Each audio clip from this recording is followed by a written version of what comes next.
लेकिन आज तो मैं आया हूं लाल बाबू प्रसाद जी के लिए, वोट दे दीजिए, जीत जाए। आदमी भले हैं ना, आरे वो सज्जन है।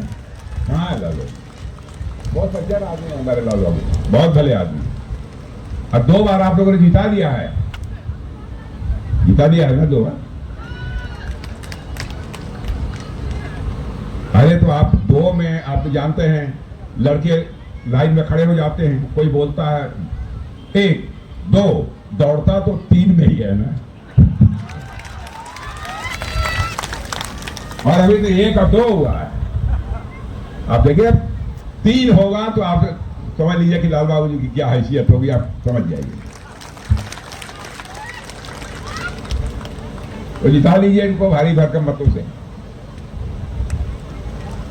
और हमारी रमा देवी जी ने तो मोर्चा संभाल लिया है। आपका आशीर्वाद इनको भरपूर मिलता रहे, सब ठीक हो जाएगा। तो आप लोग और सब ठीक ठाक है ना, सही सलामत? बहुत ज्यादा बोलने वाले की जरूरत तो है ना, कि है? यदि होगी तो मैं घंटा भर भी बोल सकता हूं, लेकिन माइक थोड़ी कमजोर है, बोलने में थोड़ा सा तकलीफ होती है, लेकिन कोई बात नहीं। आप लोग जिता दीजिए। यदि लाल बाबू यदि आगे निकल गए 1 2 3 में आगे निकल गए, थ्रू हो गए, तो उसके बाद यदि आप लोग कहेंगे, लाल बाबू जी कहेंगे, तो कभी आ जाऊंगा एक आध बार और आप लोगों को सलाम दुआ करने के लिए। और आऊंगा तो अपना स्वागत कराने के लिए नहीं आऊंगा, आऊंगा तो फूलों की हार पहनने के लिए नहीं आऊंगा।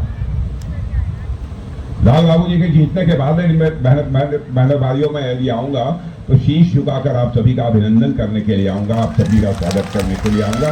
बहन भाइयों, मैं समझता हूं कि एनडीए ही दूसरे राजनीतिक दल का कोई व्यक्ति यह कहने की हिम्मत नहीं कर सकता कि 20 वर्षों के शासन हमारे मुख्यमंत्री नीतीश कुमार के दामन के ऊपर कोई भ्रष्टाचार की दावे। आरजेडी के बारे में मुझे कहना ही नहीं है, रोज ही समाचार पत्रों में कुछ न कुछ आप पढ़ते होंगे, कब जेल गए, कब आए, कब जाएंगे, क्या होगा, कैसे होगा, भगवान जाने। यदि हम लोगों की सरकार होती उस समय जेल यदि चले जाते तो कहते एनडीए वालों ने भी, कांग्रेस के शासनकाल में भी हुआ। अदालत अपना काम निष्पक्षता पूर्वक करती है। मैं मानता हूं कि यदि स्वच्छ राजनीति यदि करनी है तो नेतृत्व भी बहुत ही स्वच्छ होना चाहिए, पाक साफ होना चाहिए, जिसके दामन के ऊपर कोई भ्रष्टाचार की दाग न लगे। और मेरा मानना यह, प्रथम दृष्टया यदि किसी के ऊपर, राजनीतिक नेता के ऊपर यदि कोई भ्रष्टाचार का आरोप लग गया और प्रथम दृष्टया आरोप यदि सिद्ध होता है तो तुरंत उसे राजनेता को अपने पद से त्यागपत्र दे देना चाहिए और तब तक उसे अपना पद स्वीकार नहीं करना चाहिए जब तक कि वह भ्रष्टाचार के आरोपों से मुक्त नहीं हो जाता। आडवाणी जी हमारे नेता हैं। आडवाणी जी के ऊपर एक बार कुछ लोगों ने कुछ आरोप लगा दिया, बहुत ही छोटा सा आरोप। जानते हैं क्या कहा उन्होंने कहा कि मैं संसद की सदस्यता से त्यागपत्र देता हूं और तब तक भारत की संसद में कदम नहीं रखूंगा जब तक कि आरोप मुक्त नहीं हो जाऊंगा। यह चरित्र है राजनेता का। याद दिलाना चाहता हूं अटल बिहारी वाजपेयी जी की। संसद में बहस चल रही थी, 13 दिन के लिए प्रधानमंत्री बने थे, बहुमत सिद्ध करना था, 1 वोट से हार गए। बहुत लोगों ने कोशिश की, अरे 10 लोग तो ऐसे ही केवल कुछ कुछ पैसे पर आने को तैयार है, साहब खरीदवा लीजिए। उन्होंने, अटल जी ने उस समय कहा था, सरकारें तो आएंगी, सरकारें तो जाएंगी, लेकिन यह देश रहना चाहिए, और उन्होंने 1 वोट खरीदा नहीं था। यह चरित्र है हम लोगों। इसलिए मैं आप सबसे अपील करना चाहता हूं, और साथ ही नेता जो कहे वह करे। यदि कोई है कहना चाहता हो कि क्या आप लोगों ने जो कहा है सब किया है, मैं कहूंगा डंके की चोट पर हाथ जो कहा है उठाइए। हमारा घोषणा पत्र 2014 का, मैं ही राष्ट्रीय अध्यक्ष था, 2019 में भी मैं ही देख रहा था, 2024 में मैं ही देख रहा था घोषणा पत्र। बराबर हमारे प्रधानमंत्री मोदी जी कहते थे, राजनाथ जी पूरी सावधानी बरतिएगा, कहीं कोई गड़बड़ी नहीं होनी चाहिए, ऐसा कोई चीज न हो जाए, उसमें ऐसी कोई बात न आ जाए जिसे हम पूरा न करें। मेरे भाइयों, नेता की कथनी और करनी कथनी और करनी में अंतर होने के कारण ही भारत की राजनीति और भारत के नेताओं पर से जनता का विश्वास धीरे धीरे कम होता चला गया।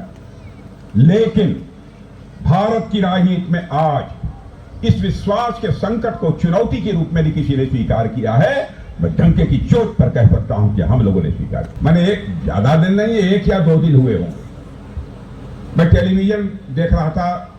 सारी सभा को संबोधित करने के बाद घर पहुंचा था। रात को टेलीविजन मैंने खोला, मैंने देखा टेलीविजन में आ रहा था, शायद वहां पर आरजेडी की कोई बहुत बड़ी सभा थी, बड़ी संख्या में लोग मौजूद। एक छोटा बच्चा बामुश्किल 6 साल 7 साल या ज्यादा से ज्यादा रहा होगा, 7.5 साल का रहा होगा, कोई एक बच्चा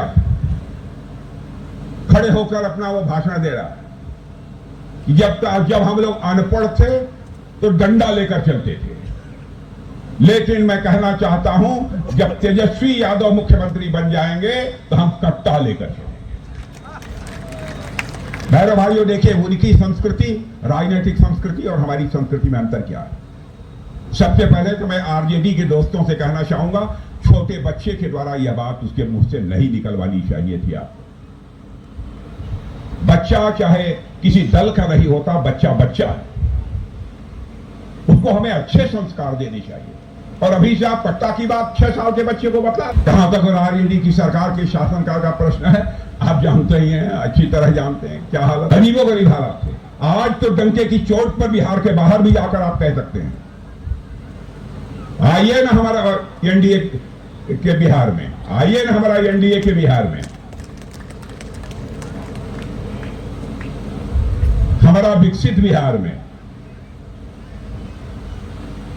अगर इन लोगों की हालत क्या है, ये लोग क्या कहते हैं, आइए ना हमारा बिहार में, इन लोगों के समय की बात बतला रहा हूं, लालू जी पर आइए ना हमारा बिहार में, कट्टा मार देंगे कपार में।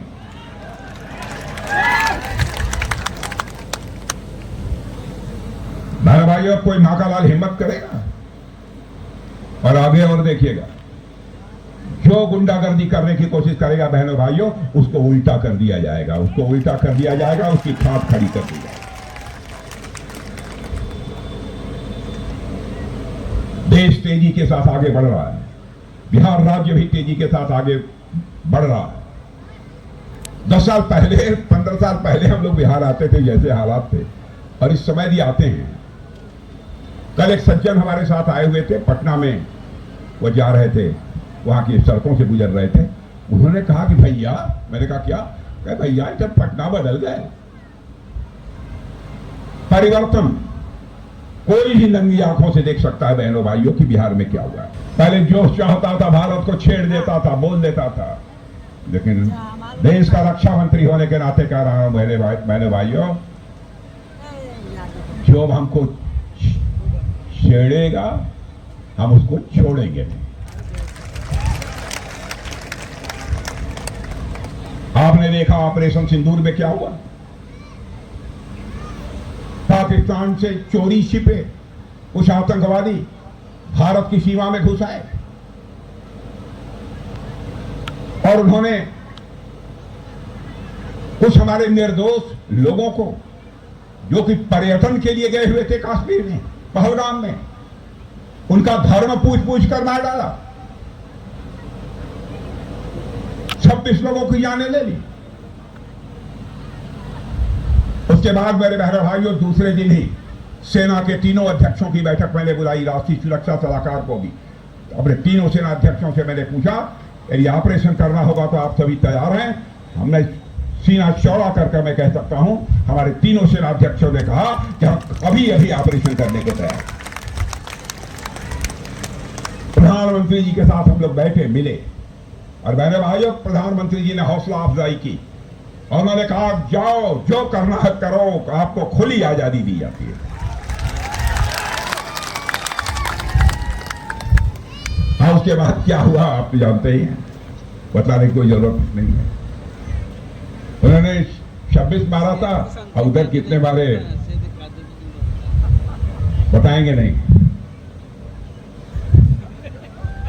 लेकिन 3 अंक से ऊपर है, बहुत ऊपर है, बहुत ऊपर है।